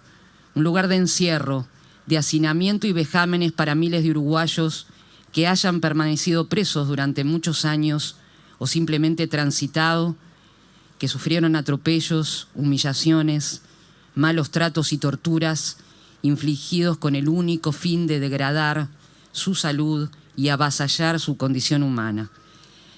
Un establecimiento de reclusión a cargo de las Fuerzas Armadas, inaugurado por un gobierno civil que había dado rienda suelta al terrorismo de Estado antes de la ruptura del orden constitucional. Para los militares, en esa prisión las personas no existían, eran números impresos en negro sobre una tela blanca cosida a un mameluco gris. Muchos compañeros perdieron la vida, víctimas de las prácticas inhumanas y destructivas utilizadas por los militares para llevar a cabo sus horrendos fines. Duele ver que aún hoy, escudados en la impunidad que impera en el país, esos funestos carceleros y la institución militar que los cobija y protege siguen jactándose y justificando los horribles crímenes que cometieron. Causa admiración que a pesar de la dureza del encierro y los tormentos sin fin, los presos políticos encontraran fuerza para resistir, rebelarse y sobrevivir. Más aún, mantener viva la llama de la dignidad para enfrentar desde la trinchera carcelaria el despotismo fascistoide de los civiles y militares que impusieron la dictadura en Uruguay. La asociación Donde Están saluda esta inauguración del espacio de memoria en el lugar de uno de los símbolos más funestos de la dictadura, donde día a día, en el escarnio de los presos, se traicionaba el noble principio artiguista: clemencia para los vencidos, curad a los heridos, respetad a los prisioneros. La asociación Donde Están rinde homenaje también a las familias, a las madres, a los padres, a los hijos que desafiaban estoicos la perversa administración militar que los obligaba a recorrer a pie el largo trayecto entre la Ruta 1 y el centro de reclusión, y muy a menudo, en forma cruel y arbitraria, los privaba de visitas a último momento. A todos los presentes, especialmente a todos aquellos que están ahí y sufrieron tan triste experiencia, desde París, nuestro saludo fraterno y nuestro firme compromiso: nunca más terrorismo de Estado, memoria, verdad y justicia siempre.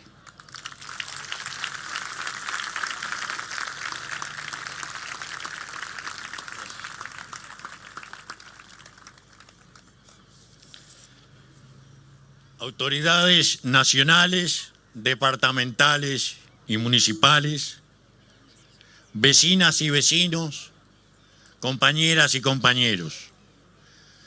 Nos complace enormemente y nos llena de orgullo la inauguración de este memorial.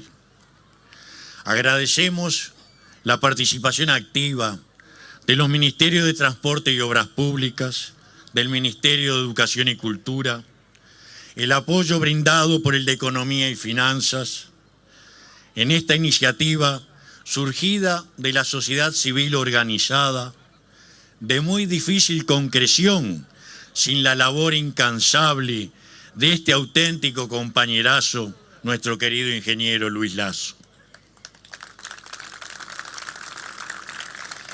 Gracias también, muchas gracias a la Comisión Espacio Memorial Penal de Libertad, a Brenda Falero, al Mono Herrera, al maestro Pons, a Mónica, a Raquel Lestreger, a Javier Olascuaga, al equipo de Crisol, al gallego Garabal, a Chalar, a Tito López, verdaderos laburantes, a todas y a todos los que lo hicieron posible con su esfuerzo tesonero. Gracias a la Televisión Nacional Uruguaya y a Radio Uruguay por hacer posible esta transmisión en directo, por hacer posible que esta ceremonia llegue en vivo a todo el país y a todos los hogares. Se lo pedimos formalmente a todas las emisoras. Gracias entonces a quienes demostraron una vez más su sensibilidad, su ubicación y están junto a nosotros en el día de hoy. Muchas gracias.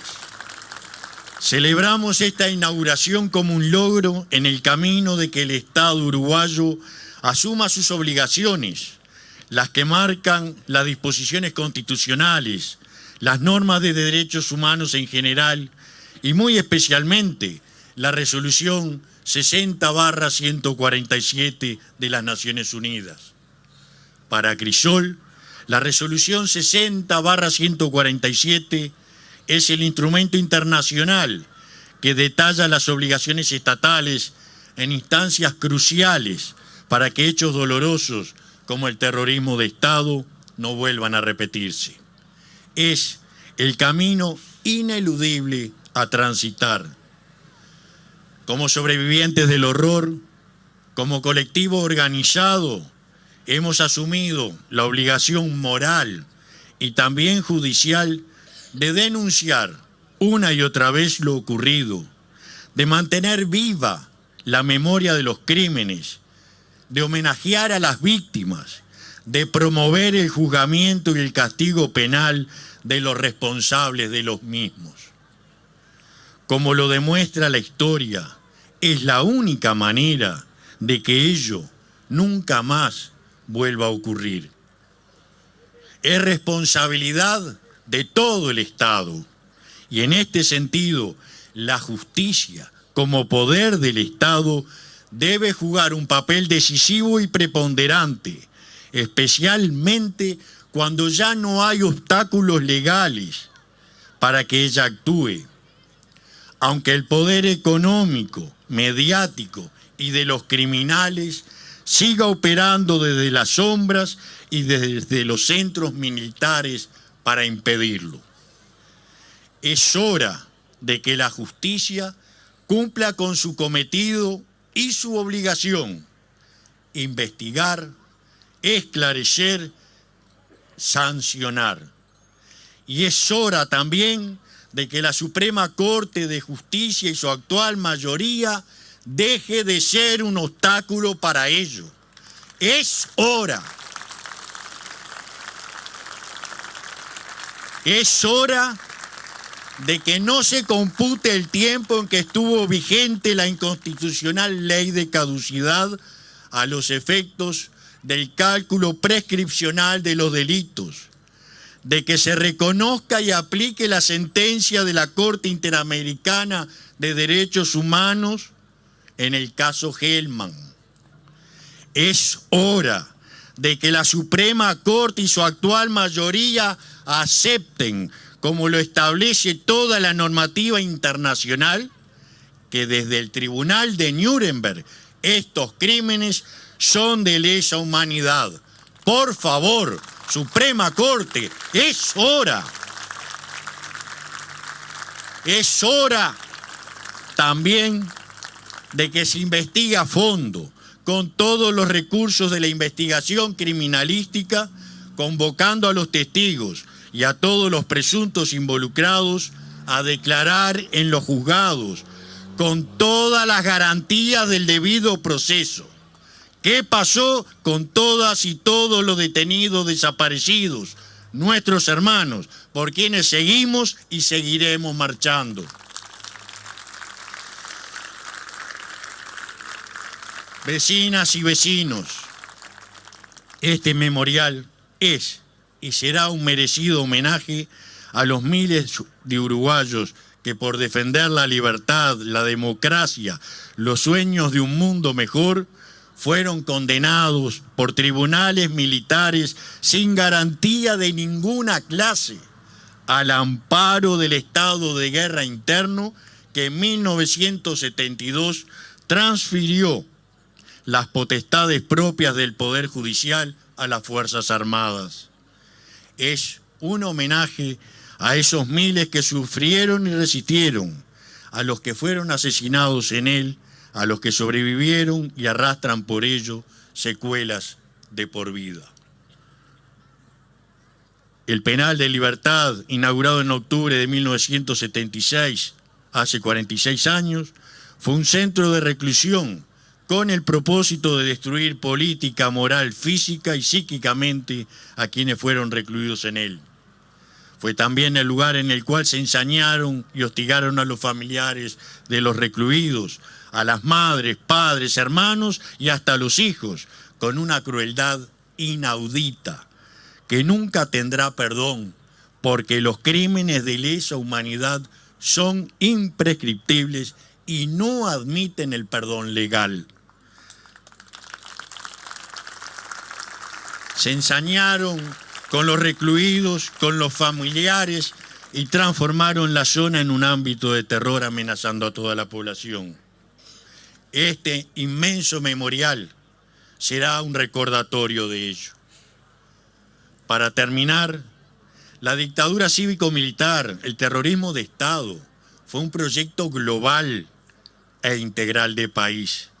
Se comenzó a gestar desde el mismo momento en que Pacheco Areco impuso las medidas prontas de seguridad el 13 de junio de 1968. Pretendió, y lo hizo, reestructurar la sociedad uruguaya en función de los intereses y las necesidades de las élites económicas. Redistribuyó la riqueza nacional de manera negativa y perjudicial para la población. Fue un proyecto del país en el marco de una estrategia continental diseñada e impulsada desde Estados Unidos que abarcó muy especialmente al Cono Sur. Fue una auténtica tragedia nacional. Por el bien del país y de su gente, nunca más debe volver a repetirse. En esa batalla estamos y seguiremos estando.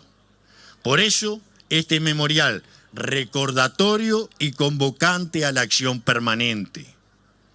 Aspiramos a que el sueño de todos quienes estuvimos acá se cumpla y este penal se cierre definitivamente y sea un gran centro de educación y formación a la mayor brevedad.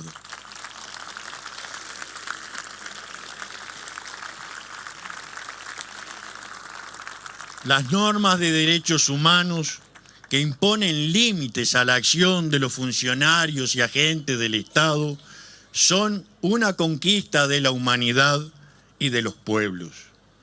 El desconocimiento y el menosprecio de los derechos humanos han originado actos de barbarie ultrajantes para la conciencia de la humanidad también en nuestro país.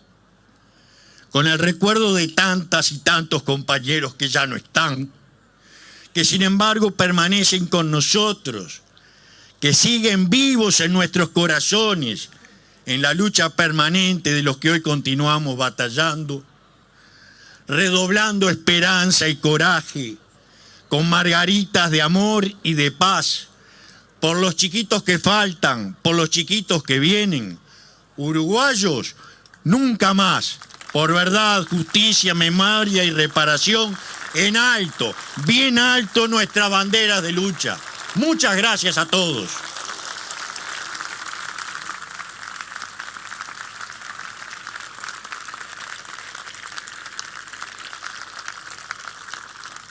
Hay muchos saludos también de legisladores que están en sesión, que no podían venir, pero querían hacerse de alguna manera presentes con su recuerdo, su saludo.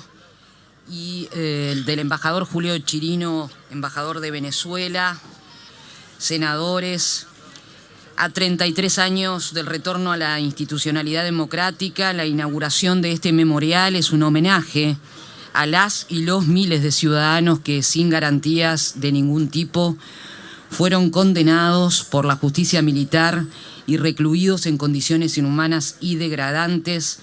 Este saludo se extiende a quienes fallecieron en el establecimiento y muy especialmente a los familiares que también fueron víctimas del terrorismo de Estado y concurrían a las visitas que hoy nuevamente se dan cita en este lugar, esta vez para redoblar su compromiso en mantener viva la memoria colectiva de nuestro pasado reciente, la lucha por verdad y justicia y nunca más terrorismo de Estado, Federación de ANCAP PIT-CNT.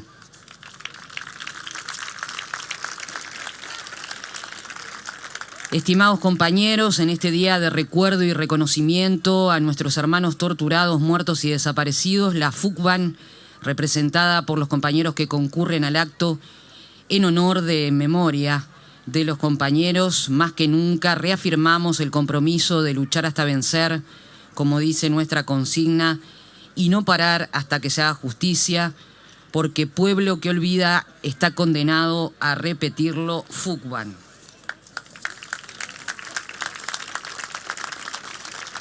Y ahora sí le vamos a pedir al ministro Víctor Rose, ministro de Transporte y Obras Públicas, que cierre de alguna manera la parte de oratorias de este acto. Luego seguramente los ministros, el gabinete, la gente podrá, inaugurar, descubrir la placa de la memoria que está al final del monumento, digamos, del memorial.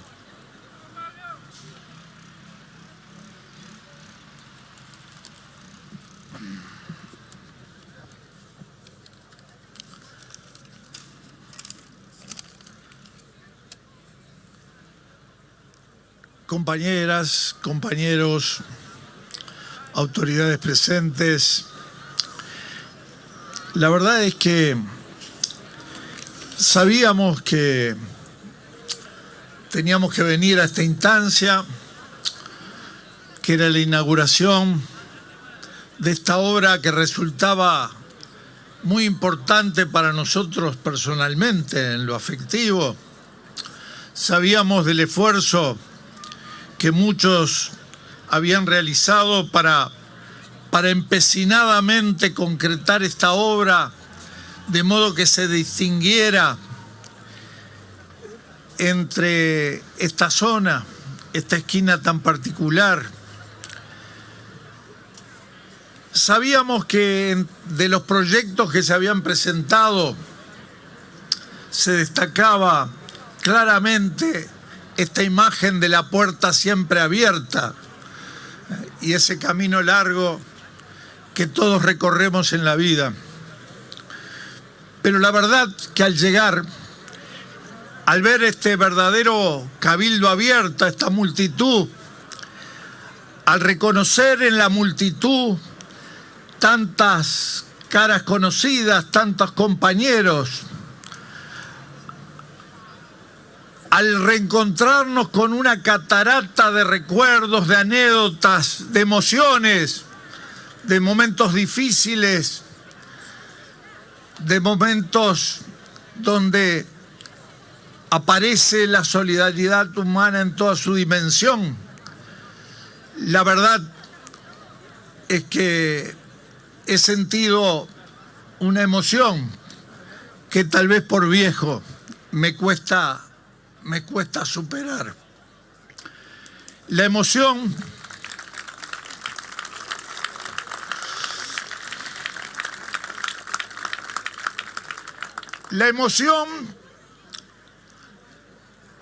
de esas anécdotas infinitas de los compañeros que recorrieron este camino, muchos de ida y no de vuelta. La emoción de saber que en esta esquina mi compañera, mis familiares, mis hijos chiquitos tenían que recorrer lo que acá se dijo, con el viento, con la lluvia y con la prepotencia y el abuso y el manoseo con que los recibía. La emoción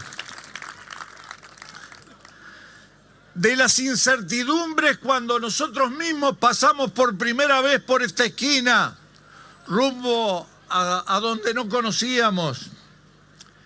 Y también la emoción del recuerdo de los abrazos y de la esperanza con que salimos cargados, amando a nuestro pueblo que nos había recuperado la libertad.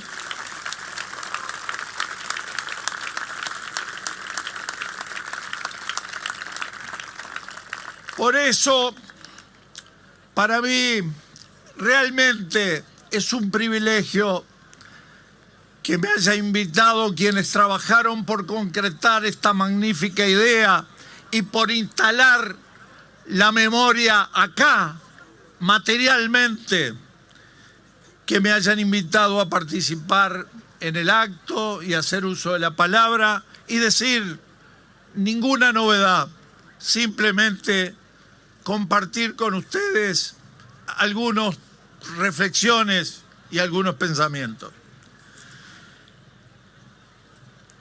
La detención masiva de personas y su mantenimiento prolongado fue una parte de la estrategia que llevaron adelante la fuerza de la represión, la dictadura.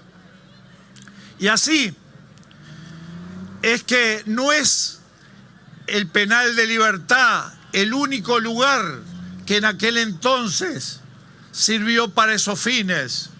Paso de los Toros, Punta de Rieles, otros lugares. Tal vez el penal de Libertad se transformó en el más significativo, tal vez por el número de presos que pasaron por ahí, tal vez por la paradoja de su nombre, penal de Libertad, tal vez porque fue tomado como un símbolo de lo que era la represión en nuestro país. Por eso, cuando Crisol promovió el concurso para llevar adelante este emprendimiento y el Ministerio de Cultura, de Educación y Cultura lo consideró de interés nacional, recurrieron a la política de convenios sociales del Ministerio de Transporte y Obras Públicas. Y nosotros entendimos que encajaba perfectamente en los fines de esa política social. Por eso, cuando han empezado a llegar en estos últimos tiempos preguntas, pedidos de informes sobre el proyecto, sobre el procedimiento y sobre los recursos destinados a llevar adelante este memorial, nosotros aprovechamos acá para responder diciendo que está en el marco de lo que la ley 18.596 en su artículo 1, 2, 7 y 8 establece respecto al proceso de reparación, de reconocimiento y también de profundización y divulgación de los hechos aquí acontecidos como testimonio y memoria de todo el pueblo uruguayo.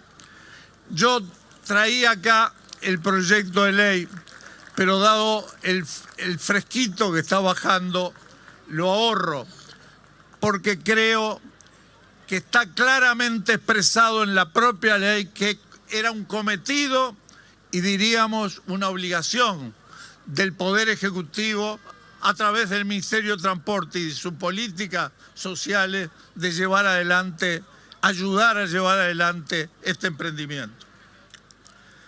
Pero la verdad es que la dictadura no solo se limitó a la persecución y detención de personas, también en su estrategia incorporó otros objetivos: impedir la acumulación del pueblo, imponer un proyecto retrógrado, un proyecto que impidiera desarrollar las condiciones para el mejoramiento de la vida de la población del país en función del predominio de determinado tipo de intereses. Borrar ese proceso que había pasado por el Congreso del Pueblo, por la construcción de la Convención Nacional de Trabajadores, por el fortalecimiento de las expresiones políticas unitarias que se iban consolidando en el país. Y por ello, la declaración de guerra interna, el accionar de las fuerzas conjuntas, las distintas disposiciones que acompañaron a los decretos que llevaron al golpe de Estado, a la disolución del Poder Legislativo, la suspensión de las garantías individuales. Hoy, afortunadamente, corren otros tiempos. Hoy, gracias al esfuerzo y la participación y la valentía y la conciencia del pueblo uruguayo, se lograron marcar algunos jalones que de alguna manera se simbolizan en aquel rotundo no del plebiscito del 30 de noviembre de 1980. Y a partir de ahí, el restablecimiento del funcionamiento democrático en el país, el ordenamiento del régimen institucional y el desarrollo de políticas que poco a poco, paso a paso, han permitido que se vayan concretando mejoras en las condiciones de vida generales de nuestro pueblo. Queda mucho por hacer, queda un camino largo por delante,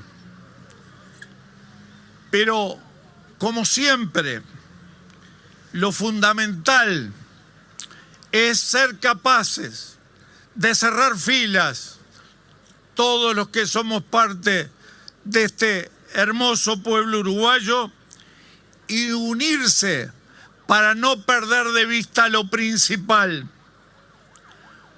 El memorial también no solo significa un homenaje para los que estuvieron presos, para sus familiares, para los que lucharon en el pasado contra la dictadura.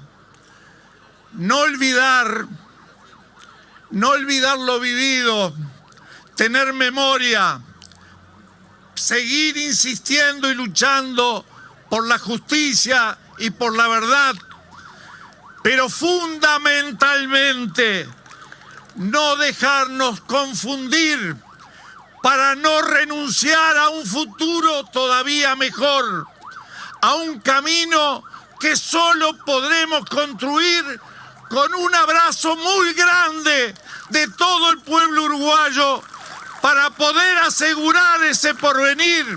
Un abrazo tan grande como el que quiero compartir con todos ustedes. Muchas gracias.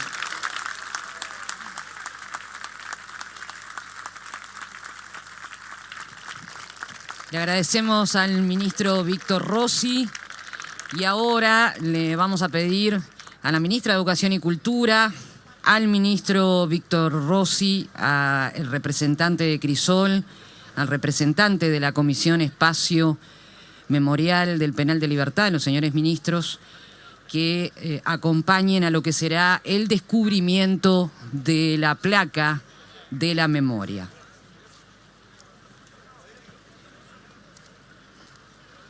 Agradecer también diferentes adhesiones y presencias del PIT-CNT, de la Central Sindical, de trabajadores de distintos sindicatos que han mandado diferentes saludos, además de los leídos hasta ahora. Reiterar que los medios públicos, los medios de todos los uruguayos, la Televisión Nacional del Uruguay y las radios públicas, estamos transmitiendo en vivo para todo el país este acto. También saludar a muchos colegas y compañeros que están trabajando en este momento cubriendo para sus medios y que en otros momentos pasaron por estos lugares viniendo a visitar a sus padres y estando allí.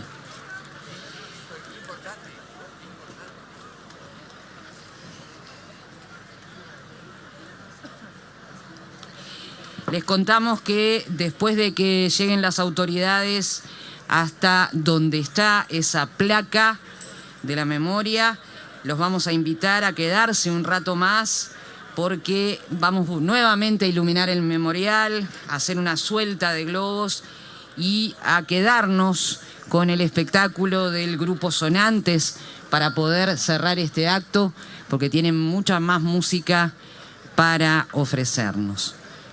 No sé si ya han llegado por ahí.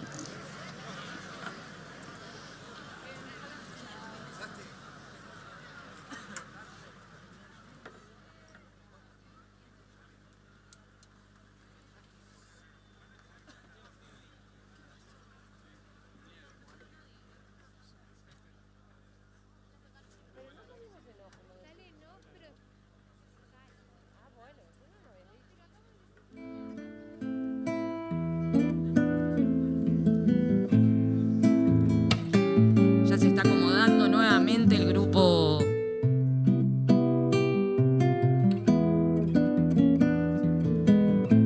Se está llegando a lo que es. ¿Cuándo la descubren la placa entonces? El descubrimiento de la placa de la memoria. Reiteramos que en este caso, bueno,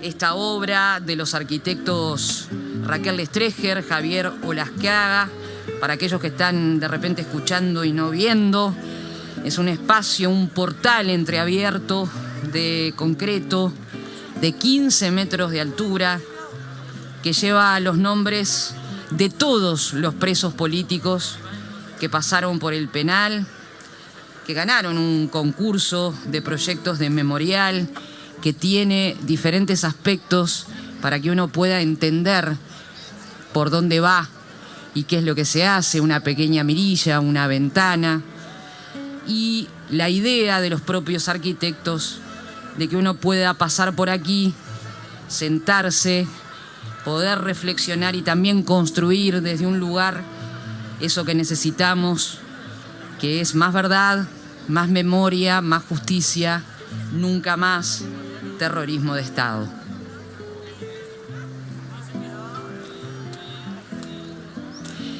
Vamos a leer lo que dice la placa mientras las autoridades lo están descubriendo. Comisión Especial, Ley 18.596, Espacio Memorial Penal de Libertad. El Penal de Libertad fue centro de reclusión de máxima seguridad entre el 1 de octubre de 1972 y el 10 de marzo de 1985. Homenaje a los 2.872 expresos políticos que estuvieron detenidos en el EMR1, a sus familiares que recorrieron desde aquí hasta el penal cargados de sueños y esperanzas de libertad, a los militantes políticos y sociales que en ese centro de reclusión fueron asesinados, al pueblo de Libertad que se convirtió en zona de guerra durante este periodo. Nunca más terrorismo de Estado. Este es el texto de la placa que se acaba de inaugurar junto con el memorial y con la música de Sonantes, que ya están aquí, arriba del escenario nuevamente. Muchas gracias. Vamos a ir cerrando y disfrutando de esta ceremonia de inauguración del Memorial Penal de Libertad. Gracias por acompañarnos, por estar miles aquí, cientos, y también por acompañarnos por los medios públicos.